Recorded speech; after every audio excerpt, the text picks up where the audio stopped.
Hello. Today we are going to be setting up Word 2013 in a proper MLA format for the college classroom.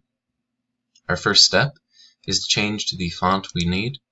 I have Times New Roman or recently used. However, if that's not there, you can either scroll down to find it, or you can type in the T and the IME and it will show up. You can then press enter and it will automatically change it.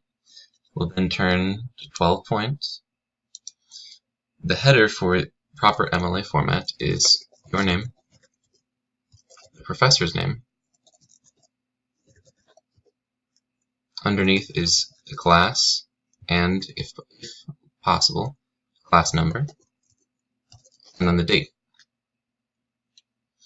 Below that, in the middle of the page, you will have the title of the page, title of the work, rather.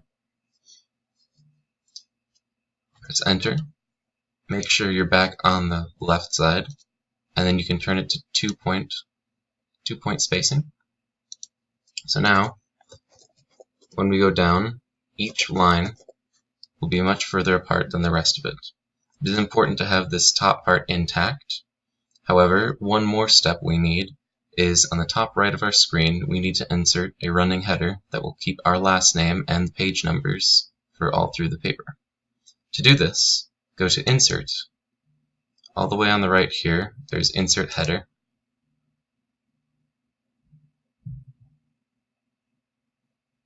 We want the blank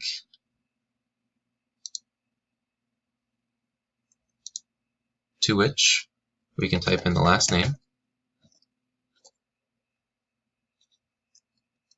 and move it all the way over to the right. Now, what this does is this finishes our header, and if we were to go down to the next page, we would have the access to that.